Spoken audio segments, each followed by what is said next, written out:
Good morning students.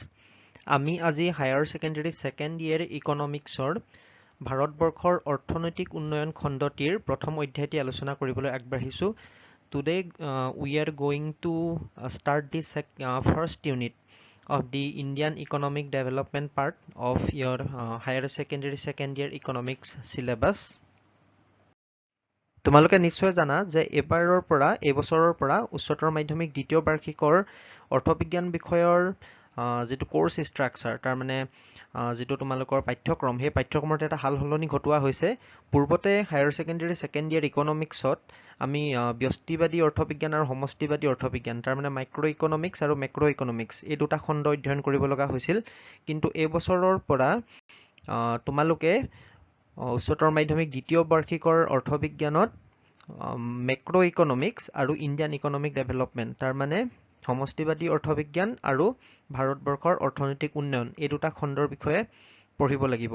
আগতে আছিলে micro' economics আৰু মেক্ৰ' ইকনমিক্স, এতিয়া কি হ'ল মেক্ৰ' ইকনমিক্স লাগিব আৰু ভাৰতবৰ্ষৰ অৰ্থনৈতিক উন্নয়ন সেই দুটা পঢ়িব লাগিব। So perhaps all of you know that recently Assam Higher Secondary Education Council has changed the course structure of Higher Secondary Second Year Economics. Till 2020 the students needed to study microeconomics and macroeconomics in as a second year. Now you should study the macroeconomics. This is the first part, and second part is Indian economic development. ক্লাছটো আৰম্ভ কৰাৰ আগতে আমি ভাৰতবৰ্ষৰ অৰ্থনৈতিক উন্নয়ন এই খণ্ডটিত কি কি বিষয়ে অধ্যয়ন কৰিব লাগিব অৰ্থাৎ পাঠ্যক্ৰমনো কি সেই বিষয়ে কিছু জানি লোৱাটো ভাল হ'ব। Before starting the class, let us know the course content or syllabus of the Indian economic development part. The name of the first unit is Development Experience 1947 to 1990.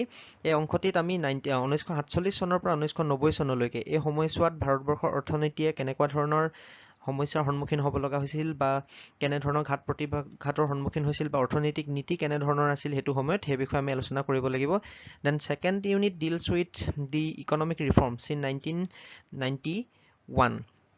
We know that in 1991 government of India adopted LPG policy, that means the liberalization, globalization and privatization policy, and all these policies, meaning of these policies and impacts of these policies on Indian economy, all these are to be studied in this particular unit.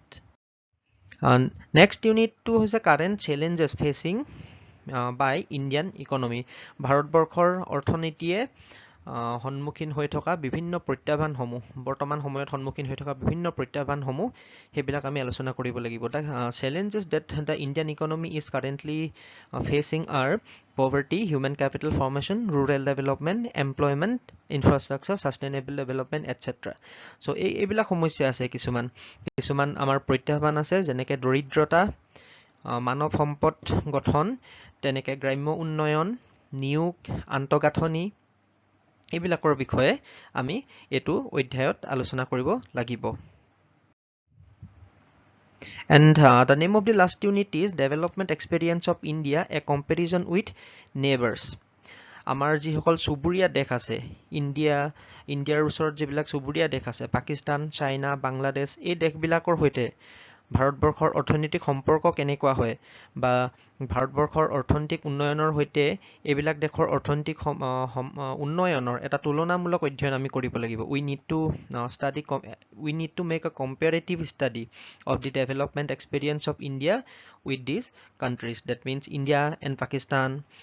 We need to compare the development experience between India and Pakistan, then India and China, India and Bangladesh, etc. So the issues that are to be covered under this discussion are economic growth, population, sectoral development, and other human development indicators. আমি যে ক'লো যে এই দেশকেইখনৰ লগত আমি তুলনা কৰিব লাগিব ভাৰতবৰ্ষৰ অৰ্থনৈতিক উন্নয়ন কোন বিষয়ৰ ওপৰত আলোচনা কৰিব লাগিব বিশেষকৈ ইকনমিক গ্ৰোথ তাৰ মানে অৰ্থনৈতিক বিকাশ তেনেকে পপুলেশ্যন জনসংখ্যা সেক্টৰেল ডেভেলপমেন্ট বিভিন্ন খণ্ডত কি ধৰণৰ উন্নতি হৈছে আৰু হিউমেন ডেভেলপমেন্ট ইণ্ডিকেটৰ্ছ তাৰ মানে মানৱ সম্পদ উন্নয়নৰ লগত সম্পৰ্কিত কিছুমান বিষয় সেই গোটেই কথাবিলাক আমি চালি জাৰি আমি আলোচনা কৰিব লাগিব। So আমি ক্লাছটো আৰম্ভ কৰোঁ। Let us start the class. So first of all, I would like to say that the primary objective of this part, that means Indian economic development part, is to familiarize the students with the basic features of Indian economy and its development as it is today in the aftermath of independence. However, it is equally important to know something about the country's economic past, even as you learn about its present state and future prospects. So let us first look at the state of India's economy prior to the country's independence and form an idea of the various considerations that shaped India's post-independence development strategy. The structure of India's present-day economy is not just current making. It has its roots steeped in history, particularly in the period when India was under British rule, which lasted for almost 2 centuries before India finally won its independence on 15th August 1947. So all of you know that India won its independence on 1947, 15th August 1947. Before 1947, August 15, India was under the British rule. So in this unit, we need to study the features of Indian economy during the British rule. We need to study the economic development strategies in the pre-independent India, and because studying the history or past, we shall be able to know about the present condition of the economy in a proper way. So we must familiarize ourselves with the basic features of the Indian economy before independence. গতিকে আমি এইটো অধ্যায়ত ভাৰতৰ অৰ্থনৈতিক উন্নয়ন অংশটোত আমাৰ ব্ৰিটিছসকল যেতিয়া ভাৰতবৰ্ষত আছিল, তাৰ মানে আমাৰ ভাৰতবৰ্ষ যেতিয়া ব্ৰিটিছ চৰকাৰে শাসন কৰিছিল, সেই সময়ত ভাৰতবৰ্ষৰ অৰ্থনৈতিক চৰিত্ৰসমূহ কেনেকুৱা আছিল সেই কথাটো বুজি পাবৰ কাৰণে আলোচনা কৰিব লাগিব।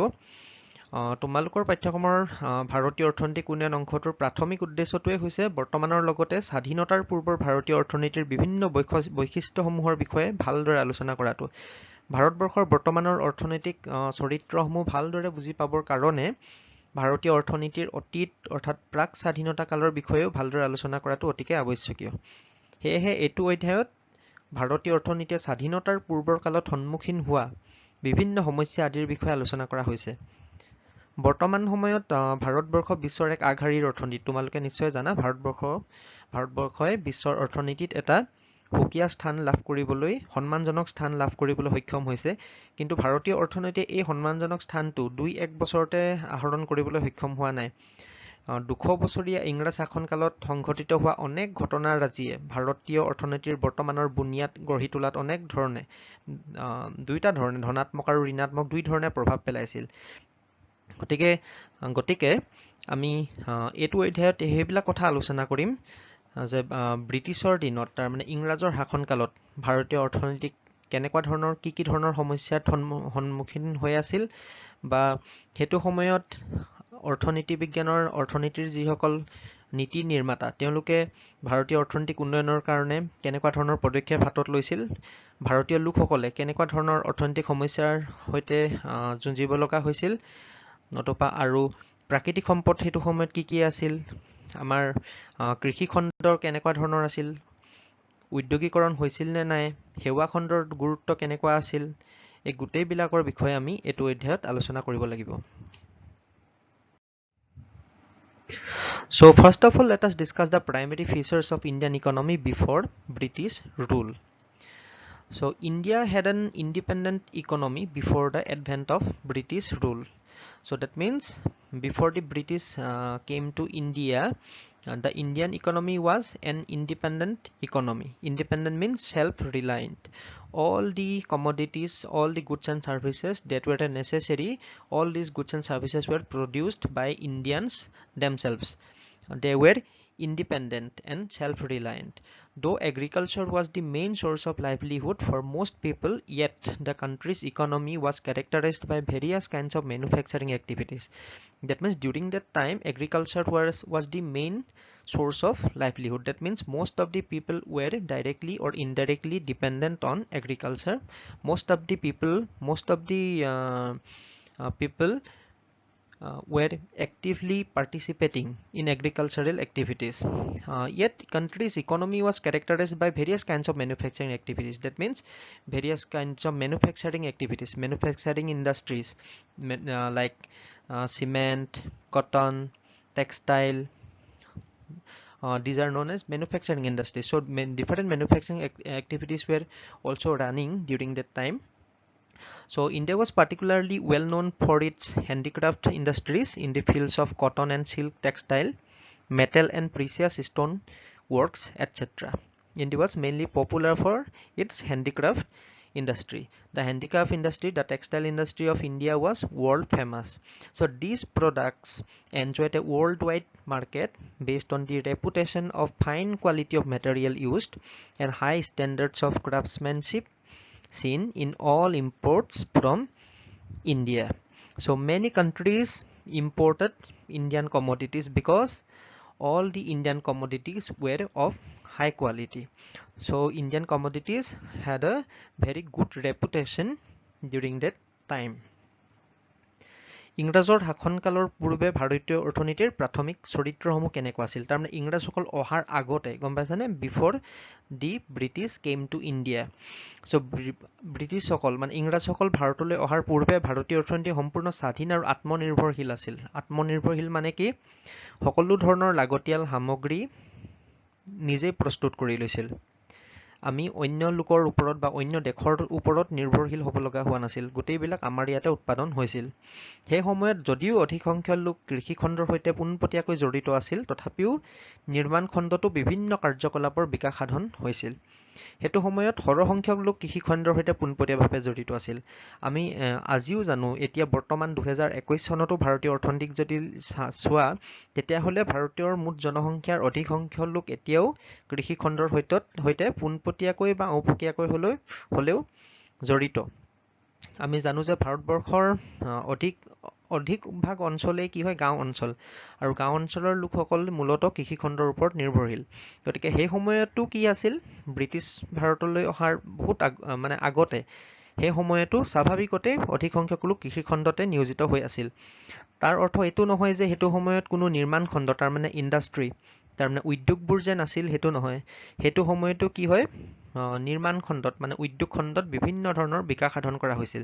বিশেষকৈ বস্ত্ৰশিল্প, হস্তশিল্প, ধাতু আৰু মূল্যৱান পাথৰ আদিৰ কৰ্ম ভাৰতৰ অৰ্থনীতিত কি আছিল? আগৰণুৱা আছিল। আৰু উন্নত মানসম্পন্ন ভাৰতবৰ্ষত নিৰ্মিত এনে সামগ্ৰীসমূহে সমগ্ৰ বিশ্বতে সমাদৰ লাভ কৰিবলৈ সক্ষম হৈছিল। তাৰমানে ভাৰতৰ উদ্যোগসমূহত নিৰ্মিত বস্ত্ৰ বা বিভিন্ন ধাতু আৰু মূল্যৱান পাথৰৰ পৰা নিৰ্মিত বিভিন্ন সামগ্ৰীসমূহ সেইবোৰে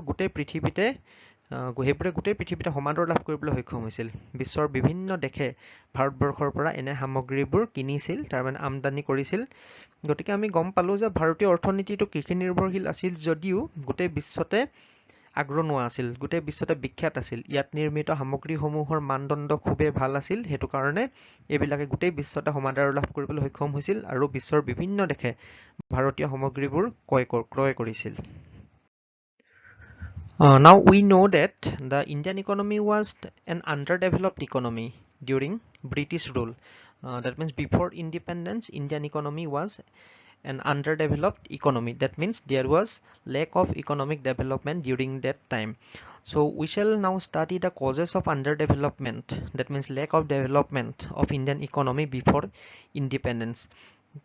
For that, let us know the meaning of development. What is development? Development means increase in income, increase in literacy rate, increase in health status of the people, improvement in the standard of living. Okay, all these factors together means the development of a particular economy. And lack of these factors, so lack of increase in income, lack of literacy, lack of lack of standard of living means underdevelopment. And Indian economy was an underdeveloped economy during the British rule. And so what are the causes of such underdevelopment? The economic policies pursued by the British government in India were concerned more with protection and promotion of the economic interest of their home country than with the development of Indian economy. Such policies brought about a fundamental change in the structure of Indian economy, transforming the country into supplier of raw materials and consumer of finished industrial products from British. So that means the economic policy of the British government was mainly responsible for the underdevelopment of Indian economy during that time. So British supplied essential raw materials from India to their home country. So they collected the valuable raw materials and necessary resources from India, and those resources were supplied to England. In England, they used the raw materials which were brought from India to produce the finished goods, and those finished goods or finished products were again sent to India, and these commodities, these finished products were sold in Indian market. So this kind of policy was mainly responsible for the underdevelopment of Indian economy. So because all raw materials were supplied to England, so these raw materials were not allowed to use in India. Rather, those materials were sent to England, and in England, those materials were used to produce finished goods, and those finished and expensive commodities were supplied to India, and these commodities were sold in India at high price. So this was the main reason for the underdevelopment of Indian economy during that time. Industrialization did not take place in India during that time, and different problems like illiteracy, unemployment, malnutrition, poor standard of living, these were the main features of Indian economy during that time. So স্বাধীনতাৰ পূৰ্বৰ ভাৰতীয় অৰ্থনীতিৰ অনগ্ৰসৰতাৰ বিভিন্ন কাৰক আছে। আমি অৰ্থনৈতিক অনগ্ৰসৰতা বুলি ক'লে আমি কি জানো? অৰ্থনৈতিক উন্নয়ন নোহোৱাটো। অৰ্থনৈতিক উন্নয়ন হ'বলৈ হ'লে কি হ'ব লাগিব? নাগৰিকসকলৰ যিটো উপাৰ্জন, নাগৰিকসকলৰ আয় বা উপাৰ্জন বৃদ্ধি পাব লাগিব। নাগৰিকসকলৰ যিটো লিটাৰেচি, সাক্ষৰতা হাৰ বৃদ্ধি হ'ব লাগিব। নাগৰিকসকলৰ জীৱন ধাৰণৰ যিটো মান সেয়া উন্নত হ'ব লাগিব। স্বাস্থ্য ভাল হ'ব লাগিব। সেইবিলাক বিভিন্ন প্ৰয়োজনীয়তা আছে অৰ্থনৈতিক উন্নয়নৰ কাৰণে। আৰু অৰ্থনৈতিক উন্নয়ন যদি নঘটে তেতিয়া আমি তাক অৰ্থনৈতিক অনগ্ৰসৰতা বুলি কওঁ। আৰু স্বাধীনতাৰ পূৰ্বৰ কালত, তাৰ মানে ইংৰাজসকল যেতিয়া আমাৰ দেশত আছিল সেই সময়ত ভাৰতবৰ্ষৰ অৰ্থনীতি যথেষ্ট অনগ্ৰসৰ আছিল। তাৰ মানে আমাৰ দেশৰ নাগৰিকসকলৰ উপাৰ্জন কম আছিল, সাক্ষৰতা কম আছিল, কম সংখ্যক মানুহে স্কুলত বা স্কুল কলেজত পঢ়িবলৈ গৈছিল। ঠিক তেনেদৰে স্বাস্থ্যৰ ক্ষেত্ৰতো বিভিন্ন ধৰণৰ ৰোগ আছিল। স্বাস্থ্যৰ ক্ষেত্ৰত সজাগতা কম আছিল, হাস্পতালৰ সংখ্যা কম আছিল। গতিকে তদুপৰি যিটো জীৱন ধাৰণৰ মান সেয়াও মানদণ্ড খুব কম আছিল, খুব ভাল নাছিল। তেনেকে আন্তঃগাঁথনি, তাৰমানে ৰাস্তা ঘাট এইবিলাকৰ সা সুবিধাও খুব কম আছিল। গতিকে এনে কথাবিলাকৰ এনে ধৰণৰ অৰ্থনৈতিক অনগ্ৰসৰতাৰ মূল কাৰণনো কি আছিল সেয়া নিশ্চয় জানিবলৈ আমাৰ মন যায়। ইংৰাজ চৰকাৰে ভাৰতবৰ্ষত গ্ৰহণ কৰা অৰ্থনৈতিক নীতিসমূহে ভাৰতীয় অৰ্থনীতিৰ উন্নয়ন সাধন কৰাৰ সলনি ইংৰাজসকলৰ নিজা দেশ ইংলেণ্ডৰহে অৰ্থনৈতিক সা সুবিধা বৃদ্ধি কৰাত সহায়ক হৈছিল। ইংৰাজ চৰকাৰৰ এনে নীতিসমূহে ভাৰতীয় অৰ্থনীতিৰ সংৰচনালৈ এক ডাঙৰ পৰিৱৰ্তন আনিছিল। আমাৰ দেশৰ পৰা কেঁচা সামগ্ৰীসমূহ ইংলেণ্ডলৈ যোগান ধৰা হৈছিল, আৰু সেইবোৰ সামগ্ৰী ব্যৱহাৰ কৰি ইংলেণ্ডত যিবোৰ চূড়ান্ত সামগ্ৰী প্ৰস্তুত কৰা হৈছিল সেইবোৰ ভাৰতীয় বজাৰতে বিক্ৰী কৰা হৈছিল। এনে নীতিয়ে ভাৰতীয় অৰ্থনীতিৰ বিস্তৰ ক্ষতিসাধন কৰিছিল। তাৰমানে আমাৰ ইয়াত যিবিলাক কেঁচা সামগ্ৰী আছে, আমাৰ ইয়াত যিবিলাক মূল্যৱান কেঁচা সামগ্ৰী আছে, সেইবিলাক ব্ৰিটিছে আমাক কোনো টকা নিদিয়াকৈ, তাৰমানে বা দিলেও খুব কম টকা দিছিলে আমাৰ মানুহক, খুব কম টকাতে ক্ৰয় কৰি কি কৰিছিল? ইংলেণ্ডলৈ লৈ গৈছিল। আৰু ইংলেণ্ডত সেই কেঁচা সামগ্ৰীবোৰ ব্যৱহাৰ কৰি কি কৰিছিল? চূড়ান্ত সামগ্ৰী প্ৰস্তুত কৰিছিল দামী দামী সামগ্ৰী প্ৰস্তুত কৰিছিল প্ৰস্তুত কৰি সেই সামগ্ৰীবোৰ আকৌ ভাৰতলৈ আনি আমাৰ বজাৰতে আমাৰ পৰা বেছি দাম লৈ আমাৰ ইয়াত কি কৰিছিল বিক্ৰী কৰিছিল তোমালোকে চূড়ান্ত সামগ্ৰী আৰু কেঁচা সামগ্ৰীৰ বিষয়ে নিশ্চয় জানা উদাহৰণস্বৰূপে ধৰা কুঁহিয়াৰ আৰু চেনি সেইটো কথা ক'ব পাৰো কুঁহিয়াৰটো হৈছে কেঁচা সামগ্ৰী আৰু কুঁহিয়াৰৰ পৰা কি উৎপাদন কৰা হয় চেনি উৎপাদন কৰা হয় চেনিটো হৈছে চূড়ান্ত সামগ্ৰী ধৰা হ'ল আমাৰ ইয়াৰ পৰা 20-30 টকা দি আমাৰ ইয়াৰ পৰা কুঁহিয়াৰ লৈ গৈছিল আৰু কুঁহিয়াৰৰ দামটোতো এনেও কম 20-30 টকাতে পাইছিল লৈ গৈছিল আৰু আমাৰ মানুহক বেছি টকা দিয়া নাছিল আৰু সেইবিলাক ইংলেণ্ডলৈ লৈ গৈছিল কুঁহিয়াৰবিলাক ধৰা ইংলেণ্ডলৈ লৈ গৈছিল ইংলেণ্ডলৈ নি তাত কি কৰিছিল সেই 20-30 টকাৰ যে কুঁহিয়াৰ নিলে তাৰ পৰা তেওঁলোকে ধৰা 4-5 কেজি চেনি উৎপাদন কৰিলে আৰু চেনিৰ দামটো নিশ্চিতভাৱে বেছি আৰু ভাৰতলৈ সেই চেনিবিলাক আনি তোমাৰ 200 টকা 300 টকাত বিক্ৰী কৰিছিলে তাৰমানে 30 টকাত কুঁহিয়াৰ নি সেই 30 টকাৰ কুঁহিয়াৰে 300-400 টকাৰ চেনি উৎপাদন কৰি আমাৰ মানুহকে আকৌ বিক্ৰী কৰিছিলে তাৰমানে আমাৰ লোকচান হৈছিলে আৰু তেওঁলোকৰ লাভ হৈছিলে চাবলৈ গ'লে আৰু তেওঁলোকে ব্ৰিটিছে ইচ্ছা কৰাহেঁতেন আমাৰ ইয়াতে চেনি উদ্যোগ গঢ়িব পাৰিলেহেঁতেন আমাৰ ইয়াতে উদ্যোগবিলাক আৰম্ভ কৰিব পাৰিলেহেঁতেন কিন্তু আমাৰ ইয়াত তেওঁলোকে উদ্যোগবিলাক আমাৰ ইয়াত তেওঁলোকে সৃষ্টি কৰা নাছিলে আমাৰ ইয়াত উদ্যোগ গঠন কৰা নাছিলে কি কৰিছিল আমাৰ ইয়াৰ পৰা কেঁচা সামগ্ৰীবিলাকহে নিছিল আৰু নিজৰ দেশতহে তেওঁলোকৰ ফেক্টৰী মানে উদ্যোগবিলাক আছিল আৰু ফেক্টৰীত উৎপাদন কৰি দামী বস্তু উৎপাদন কৰি আমাৰ ইয়াত বিক্ৰী কৰি অধিক দামত বজাৰত বিক্ৰী কৰিছিল আৰু আমি সেই সামগ্ৰীবিলাক ক্ৰয় কৰিবই লাগিব বুলি তেনেকুৱা আমাক কি কৰিছিল বাধ্য কৰিছিল গতিকে আমি আমাৰ সামগ্ৰীবোৰ বিক্ৰী কৰি একেবাৰে কম টকা পাইছিলোঁ আৰু তাৰ বিপৰীতে তেওঁলোকৰ সামগ্ৰীবোৰ আমি অধিক দামত বহুত দামত কিনিব লগা হৈছিল গতিকে এনে ধৰণৰ নীতিয়ে কি কৰিছিল আমাৰ ভাৰতবৰ্ষৰ নাগৰিকসকলক অৰ্থনৈতিকভাৱে ক্ষতিগ্ৰস্ত কৰিছিল গতিকে এনে নীতিয়ে আছিল মূলতঃ ভাৰতবৰ্ষৰ অৰ্থনৈতিক অনগ্ৰসৰতাৰ মূল কাৰক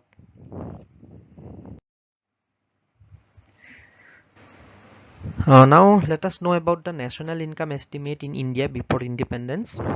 We know that national income means income of the economy. So in my macroeconomics part, that means the first part of your syllabus, perhaps you have got the concept national income, GDP, etc. GDP means the value of all goods and services produced by a country in a given period within its geographical boundary. So national income means income of the country. So obviously colonial government, that means the British government, never made any sincere attempt to estimate India's national and per capita income. Some individuals attempted which were made to measure such incomes yielded conflicting and inconsistent results. That means some individuals that tried to estimate India's national income, but the results obtained by them were conflicting and inconsistent. So among the notable estimators, the Dadabhai Naoroji, William Digby, Findley Shiras, V.K. R.B. Rao and R.C. Desai, those people were very notable, that means important.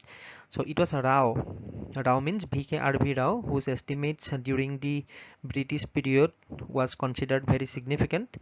However, most studies did not find that country's growth of aggregate real output during the first half of the 20th century was less than 2%, coupled with a 0.5% growth in per capita output per year.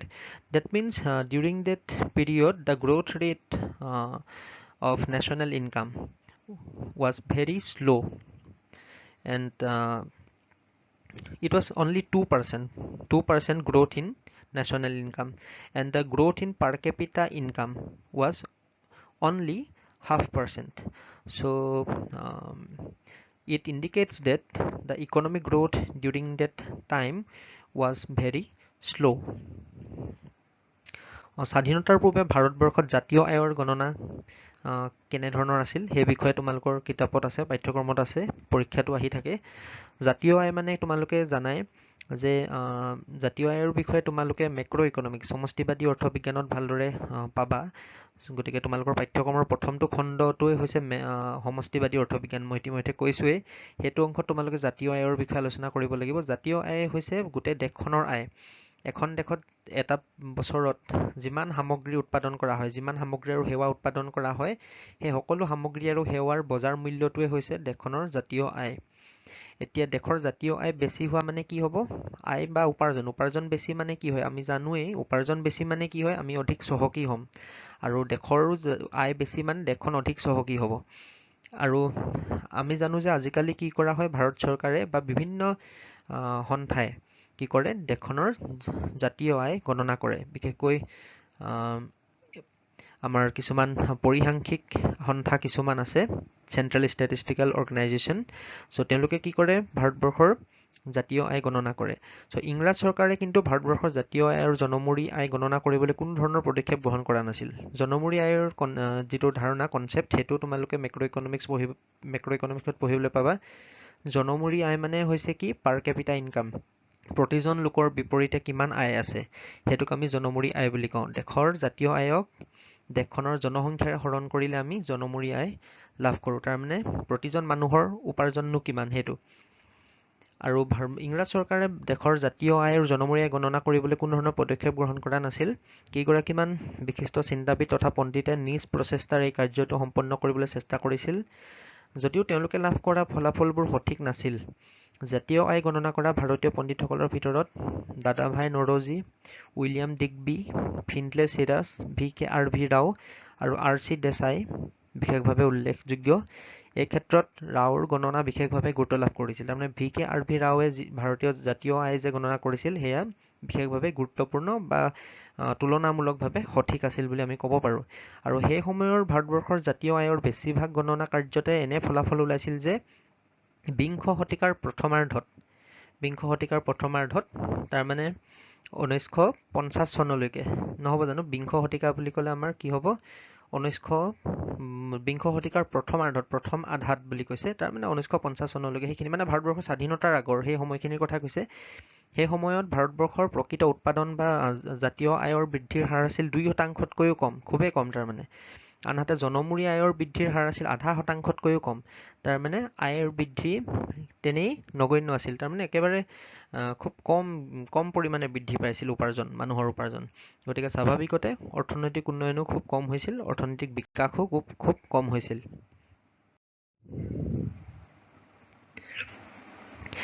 তাৰপিছতে আমি চাম agriculture sector before independence. We shall study the agriculture sector before independence. So' India's economy under the British rule remained fundamentally agrarian. About 85% people of the country's population lived mostly in villages and derived livelihood directly or indirectly from agriculture. However, despite being the occupation of such large population, the agriculture sector continued to experience stagnation.